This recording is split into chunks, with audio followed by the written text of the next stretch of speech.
श्री कौशल किशोर जी, Bharatiya Janata party Sitapur के जिला के अध्यक्ष श्री राजेश शुक्ला जी,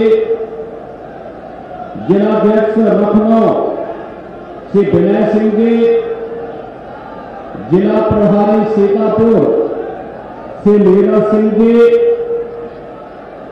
लोकसभा के प्रभारी श्री सूर्य नारायण तिवारी जी, लोकप्रिय विधायक श्री मनीष रावत जी, विधान परिषद सदस्य श्री पवन सिंह चौहान जी, विधान परिषद सदस्य उमेश द्विवेदी जी, जिला पंचायत अध्यक्ष सीतापुर श्रीमती श्रद्धा सागर जी, पूर्व जिलाध्यक्ष लखनऊ श्री कृष्ण मोदी जी, लोकसभा के संयोजक श्री अरुण सिंह जी, आज के इस कार्यक्रम में उपस्थित भारतीय जनता पार्टी के सभी पदाधिकारीगण, सिगौली और मोहनलालगंज संसदीय क्षेत्र से जुड़े हुए सभी उपस्थित बहनों और भाइयों, सिद्धेश्वर धाम की इस पावन धरा पर सिगौली में आकर के मुझे आज आनंद की अनुभूति हो रही है। गत विधानसभा चुनाव में आपने भारतीय जनता पार्टी को अपना आशीर्वाद दिया। आज पुनः मैं भारतीय जनता पार्टी के प्रत्याशी के लिए आपका आशीर्वाद मांगने के लिए यहां पर सिद्धेश्वर धाम की इस पावन धरा पर आपके बीच आया हूं। इस पावन धाम को कोटि कोटि नमन करते हुए मैं आप सबका हृदय से अभिनंदन करता हूं, स्वागत करता हूं। बहनों और भाइयों, लोकसभा चुनाव के 3 चरण संपन्न हुए, कल चौथा चरण भी संपन्न हो जाएगा। बहनों और भाइयों, पूरे देश के अंदर लोकसभा चुनाव की एक लहर चल रही है और यह हर चौथे चरण के बाद भारतीय जनता पार्टी और हमारे लोकप्रिय नेता मोदी जी के नेतृत्व में उनके पक्ष में सुनामी बनने वाली है, क्योंकि जनता के मन में एक ही भाव है, पूरे देश के अंदर एक ही आवाज है और वह है कि फिर एक बार और अब की बार बहनों भाइयों, जिससे भी पूछते हैं कि फिर एक बार मोदी सरकार ही क्यों, उनके मुंह से एक ही बात निकलती है, एक ही बात वे कहते हैं कि जो राम को लाए हैं हम उनको लाएंगे। जो राम को लाए हैं और जब राम का भक्त देश की सत्ता का संचालन कर रहा हो तो हो वही जो राम रसी राखा। और प्रभु राम तो भक्तवत्सल हैं, अपने भक्तों पर जरूर कृपा करते हैं, इसलिए जनता कहती है कि फिर एक बार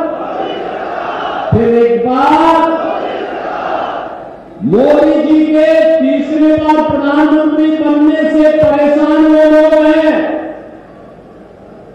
जो या तो भ्रष्टाचारी है या भारत के विकास को देखना नहीं चाहते, और इसमें 2 ही प्रकार के लोग आ रहे हैं।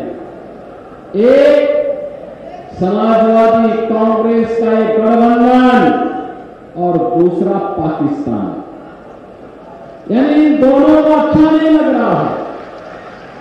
दोनों के स्वर भारत के विरोध में, भारतीयता के विरोध में, मर्यादा पुरुषोत्तम श्री राम के विरोध में, भारत के अनुसूचित जाति, जनजाति और पिछड़ी जाति के लोगों के विरोध में, बेटियों और व्यापारी के विरोध में बरबस फूटते हुए दिखाई दे रहे हैं। बहनों भाइयों, पूरे देश के अंदर जनता ने इस बार ठाना है, और इस बार क्या ठाना है कि मोदी जी को प्रचंड बहुमत के साथ तीसरी बार देश की सत्ता को सौंप करके आत्मनिर्भर और विकसित भारत की परिकल्पना को साकार करना है। यह एक अवसर है हमारे लिए। इतिहास के एक ऐसे मोड़ पर हम खड़े हैं, इतिहास के एक ऐसे मोड़ पर हम खड़े हैं बहनों भाइयों, जहां पर हम इतिहास बनाने की ओर जा रहे हैं, और इतिहास यही बनने जा रहा है कि लगातार मोदी जी प्रचंड बहुमत के साथ तीसरी बार भारत की सत्ता का संचालन करने की ओर अग्रसर हो रहे हैं। भाइयों, मैं आज इसीलिए आपके पास आया हूं। आपने 2022 में अपना आशीर्वाद भारतीय जनता पार्टी को दिया, और मनीष रावत यहां से भारतीय जनता पार्टी के सिंबल से विधानसभा में पहुंचे, और आज परिणाम क्या है? इस सीतापुर जनपद में नैनीस धाम को हम अयोध्या धाम की तर्ज पर विकसित करने का काम कर रहे हैं।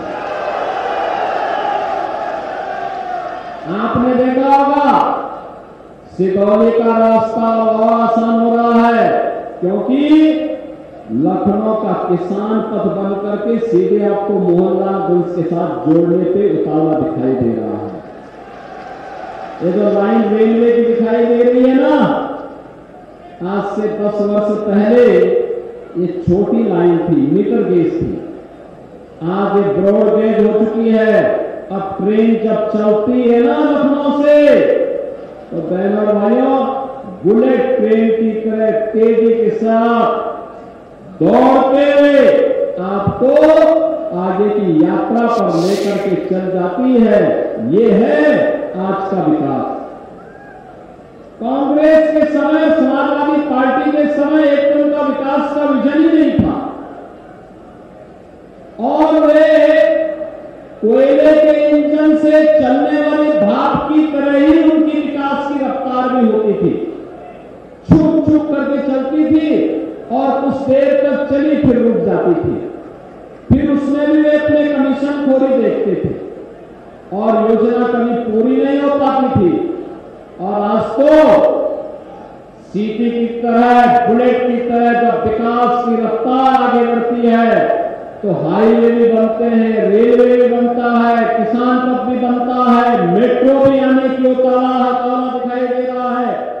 लखनऊ एयरपोर्ट का आपने देखा होगा, दुनिया के लोग आज उसकी तारीफ कर रहे हैं, और अयोध्या धाम के साथ साथ नैनीस धाम भी आपकी आस्था का प्रतीक बन जाता है। भाइयों, one district one medical college का सपना भी साकार होता है। AIIMS, IIT, IIM, IIIT, NIT ये सब बन रहे हैं, विश्वविद्यालय बन रहे हैं, और इन सभी कार्यक्रमों को तेजी के साथ आगे बढ़ाते हुए गरीब कल्याणकारी योजनाओं को भी जितना आगे बढ़ाया गया। आप सोचो, कांग्रेस के समय लोग भूखों मरते थे, समाजवादी पार्टी के समय गरीब भूख से मरता था। जो मैंने कहा ना, पाकिस्तान और इंडी गठबंधन का डीएनए मिलता जुलता दिखाई दे रहा है। उनके समय भूखों मरते थे, और उनकी बीमारी उन्होंने कांग्रेस के समर्थन में कहा, तो पाकिस्तान में भी लोग भूखों मरने लग गए। मर रहे हैं ना। और मोदी जी ने 10 वर्ष में जितनी आबादी पाकिस्तान की है, उससे बड़ी आबादी को गरीबी की रेखा से ऊपर उठा करके खुशहाल जीवन जीने के लिए आगे बढ़ाया है। 25 करोड़ लोग गरीबी रेखा से मुक्त हुए हैं। बहनों और भाइयों, 60 करोड़ लोगों को आयुष्मान भारत में 5 लाख रुपए का स्वास्थ्य बीमा का लाभ प्राप्त हो रहा है, हर वर्ष लाभ प्राप्त हो रहा है। 50 करोड़ गरीबों के जनधन अकाउंट खुले, 12 करोड़ ज्यादा किसानों को किसान सम्मान निधि का लाभ प्राप्त हो रहा है। 10 करोड़ गरीबों के घर में एलपीजी का सिलेंडर भी पहुंच गया है। उत्तर प्रदेश में हम लोगों ने होली और दीपावली में भरा सिलेंडर इन सभी परिवारों को उपलब्ध करवाने का काम कर रहे हैं। 4 करोड़ गरीबों के मकान बने हैं। सर्वाधिक मकान तो आपके सीतापुर जिले में बने हैं। भाइयों बहनों, ये जो विकास है, कांग्रेस को मौका मिला था 60-65 वर्षों तक, यूपीए की सरकार के समय मौका मिला था, इन्होंने विकास नहीं किया। हां, बैरियर जरूर बनते थे, गरीब को भूखों मरने देते थे, किसान को आत्महत्या करने देते थे, मरीज तड़प तड़प करके दम तोड़ देता था, उपचार की सुविधा नहीं थी, और अगर कहीं थी तो लोग पैसा नहीं दे पाते थे। आज सुविधा भी है और फ्री भी है, दोनों प्रकार की सुविधाएं दे दी गई है। और इसीलिए हम लोग आए हैं, जिन लोगों ने आपकी आस्था के साथ खिलवाड़ किया, अयोध्या में राम मंदिर के मार्ग में जो बाधक थे, जो लोग आपके विकास में बाधक थे, जो लोग गरीब को भूखों मरने के लिए मजबूर कर देते थे, जो लोग अन्नदाता किसान को आत्महत्या करने के लिए मजबूर कर देते थे। बहनों और भाइयों, जो मोदी जी कहते हैं कि यही समय है, सही समय है, यही समय है, इन लोगों की जमानत जब्त करवा दीजिए जो लोग देश के भविष्य के साथ खिलवाड़ कर रहे थे। करेंगे, जमानत जब्त करेंगे इन लोगों की, करेंगे। सिगौली फिर से यहां पर मोहनलालगंज संसदीय क्षेत्र से श्री कौशल किशोर को भारी बहुमत से विजयी बना के भेजेगा, भेजेगा, भारी बहुमत से विजयी बना के भेजेगा। हमें इस संकल्प के साथ चलना होगा। मेरे साथ बोलेंगे जय श्री राम। बहनों और भाइयों, ये कांग्रेस और सपा के लोग एक और साजिश कर रहे हैं। इनकी साजिश क्या है? इनकी साजिश है कि बाबा साहब भीमराव अंबेडकर के द्वारा जो संविधान बनाया गया और संविधान के साथ छेड़छाड़ करके अनुसूचित जाति, जनजाति और पिछड़ी जाति के आरक्षण पर सेंध लगाने का काम लोग करने जा रहे हैं। क्या आप अपने अधिकार में किसी को घुसपैठ करने का अधिकार देंगे? क्या इन्होंने यूपीए सरकार के समय कांग्रेस और सपा ये साजिश कर चुकी है। इन लोगों ने उस समय जस्टिस रंगनाथ मिश्रा के नेतृत्व में कमेटी गठित की थी, जस्टिस राजेंद्र सत्तर के नेतृत्व में कमेटी गठित की थी, और इनका प्रयास था कि ओबीसी को मिलने वाले 27% आरक्षण में इन लोगों ने उस समय 6% आरक्षण मुसलमानों को देने की वकालत की थी। इंडी गठबंधन के एक महत्वपूर्ण घटक आरजेडी के लालू जी ने कहा है बिहार में कि यहां पर हम सभी मुसलमानों को, उन्होंने कहा सभी मुसलमानों को ओबीसी का जितना आरक्षण मिलता दे देंगे। क्या हम हिंदुस्तान में स्वीकार करेंगे? क्या ऐसे ही कांग्रेस और समाजवादी पार्टी और लालू यादव ने किया था? उस समय करने की साजिश की थी। जस्टिस राजेंद्र सत्तर के नेतृत्व में कमेटी गठित की और उस कमेटी ने प्रयास किया था, क्योंकि जब हम लोगों ने रंगनाथ मिश्रा कमेटी का विरोध किया तो बहनों और भाइयों उस समय कांग्रेस ने दूसरी चाल चली थी। और चाल क्या चली? क्योंकि हमने कहा था कि बाबा साहब भीमराव अंबेडकर ने कहा था कि धर्म के आधार पर आरक्षण नहीं हो सकता, क्योंकि ये भारत के विभाजन का कारण बना था। तो इन्होंने क्या चाल किया? इन्होंने कहा कि मुसलमानों की ही कुछ जातियों को अनुसूचित जाति में शामिल कर दो, यानी इस डायरेक्ट नहीं तो इनडायरेक्ट बैक डोर से लोग अनुसूचित जाति के आरक्षण पर सेंध लगाने का प्रयास कर रहे थे, और यही साजिश से लोग करने जा रहे हैं।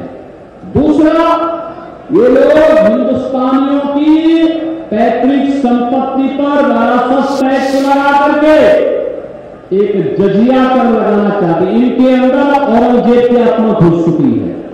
क्या औरंगजेब को आप स्वीकार करेंगे? क्या औरंगजेब को हिंदुस्तान स्वीकार करेगा? क्या मुगलों का सबसे बड़ा शासक था औरंगजेब। कोई मुसलमान भी, सभ्य मुसलमान ने अपने पुत्र का नाम औरंगजेब नहीं रखता, लेकिन औरंगजेब के जजिया कर को आज कांग्रेस और समाजवादी पार्टी के लोग विरासत टैक्स लगा करके भारत को, हिंदुस्तानियों को अपमानित करके आपकी संपत्ति को ही हड़प जाना चाहते हैं। तीसरा, इनके द्वारा एक और साजिश की जा रही है। कांग्रेस ने अपने घोषणा पत्र में क्या कहा है कि सत्ता में आएंगे तो अल्पसंख्यकों को उनके खान पान की स्वतंत्रता देंगे। बहन और भाइयों, मैं पूछना चाहता हूं, बहुसंख्यक और अल्पसंख्यक का भोजन ऐसा कौन सा है कि जिसमें भेद हो? ऐसा कौन सा भोजन है जो बहुसंख्यक नापसंद करता है और अल्पसंख्यक पसंद करता है? अरे रोटी सब वो भी खाते होंगे, ये भी खाते होंगे, दाल चावल वो भी खाते होंगे, भी खाते होंगे, मीठा ये भी खाता होगा, वो भी खाता होगा, लेकिन हां, एक जगह आकर के खाया जाता है जब बहुसंख्यक समाज भारत का कहता है कि नहीं, हम गौमांस नहीं खाएंगे, गौ हत्या को स्वीकार नहीं करेंगे, लेकिन मुसलमान इसको मान्यता देने का कुत्सित प्रयास करता है, छिड़ाने का काम करता है। और कांग्रेस कह रही है कि उनको गौमांस खाने की स्वतंत्रता देंगे। क्या आप कांग्रेस को वोट देकर के, सपा को वोट देकर के आप ये पाप करेंगे? क्या अरे आने वाली पीढ़ियां और हमारे पूर्वज कभी माफ नहीं करेंगे, कभी माफ नहीं करेंगे इस पाप के लिए कि हम केवल कुछ नीच स्वार्थ के जाति में रह करके हम गौ माता की हत्या की स्वतंत्रता इन कांग्रेसियों को दे देंगे क्या? और इसीलिए मैं आया हूं आपके पास कहने के लिए, मोदी जी का शासन भारत को दुनिया की ताकत बनाने का शासन है। मोदी जी का शासन हमको, भारत को तो दुनिया की ताकत बनाने का ही, दबाने का अधिकार दे ही रहा है, साथ साथ यह लोग को सुधर रहा है। और अयोध्या धाम में 500 वर्षों के बाद रामलला का विराजमान जो हुआ है ना, तो इस लोक के बाद परलोक ने भी अपने पूर्वजों को बताने के लिए कि देखो, आपके संकल्प को हमने पूरा किया, हमारी पीढ़ी ने पूरा किया। क्योंकि ये भारतीय जनता पार्टी की सरकार इस संकल्प को पूरा इसलिए कर पाई, किसने ताकत दी थी? मोदी जी को, योगी जी को। और ताकत आपने दी, आपके कोर्ट में ताकत दी। अन्यथा अगर इस सपा की सरकार प्रदेश में होती और कांग्रेस की सरकार केंद्र में होती ना, तो राम भक्तों पर गोली वैसे ही चलती जैसे 1990 में उन्होंने चलाई थी। चलाया था ना? राम भक्तों पर गोली चलाने वाले क्या इस देश के अंदर शासन करेंगे क्या? रामद्रोही इस देश के अंदर शासन करेंगे क्या? आतंकवाद के पैरोकार देश के अंदर शासन करेंगे क्या? गरीब को भूखों मारने वालों को और किसानों को आत्महत्या करने वालों को क्या देश में शासन करने का अधिकार देंगे क्या? बेटी और व्यापारी की सुरक्षा में सेल लगाने वालों को आप क्या देश में शासन करने का अधिकार देंगे क्या? तो बहनों और भाइयों, इसीलिए हम लोग आए हैं कि देश के स्वर के साथ हमको भी जुड़ना है। और वो स्वर है कि फिर एक बार कौशल किशोर जी भारी बहुमत से विजयी बनकर के जाएंगे ना? जाएंगे। 20 मई को चुनाव है, कल सीतापुर में और मिश्रित में भी चुनाव है, और आपका चुनाव 20 मई को। बहन और भाइयों, लोकसभा क्षेत्र बहुत बड़ा होता है। कौशल किशोर वैसे एक फक्कड़ आदमी है, घूमते रहते हैं, आपके क्षेत्र में घूमते हैं और भी क्षेत्रों में जाते हैं, केंद्रीय मंत्री हैं, अन्य क्षेत्रों में भी उनको जाना होता है। इसलिए मैं आप सबसे अपील करूंगा, हमारे विधायक हैं मनीष रावत यहाँ पर है, हमारे जिलाध्यक्ष भी हैं, पदाधिकारी भी हैं, लेकिन मैं आप सबसे अपील करूंगा, आप में से हर व्यक्ति कौशल किशोर बन जाएगा 20 मई तक। कौशल किशोर बनिए, मोदी जी का प्रतिनिधि बनिए, घर घर जाइए, कमल खिलाने का काम करिए और भाजपा को भारी बहुमत से विजयी बनाएंगे। ये मंदिर के पास भारी संख्या में लोग खड़े हैं, मंदिर के ऊपर भी काफी बड़ी संख्या में लोग खड़े हैं। ये लोग अपने हाथ उठाकर मुझे बताएंगे क्या आप लोग जिताएंगे? घर घर जाएंगे, बाहर धूप में लोग खड़े हैं, आप लोग मुझे बताइए मंदिर के ऊपर भी लोग खड़े हैं, क्या आप लोग जिताने का काम करेंगे? कमल खिलाएंगे? तो मेरे साथ बोलेंगे भारत माता की, भारत माता की, भारत माता की जय श्री राम, जय श्री राम।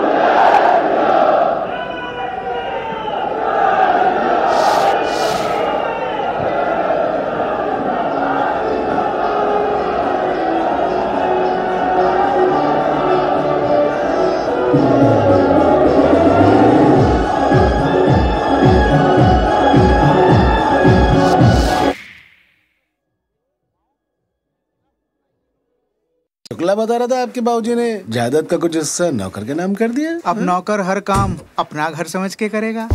समरकूल जो हर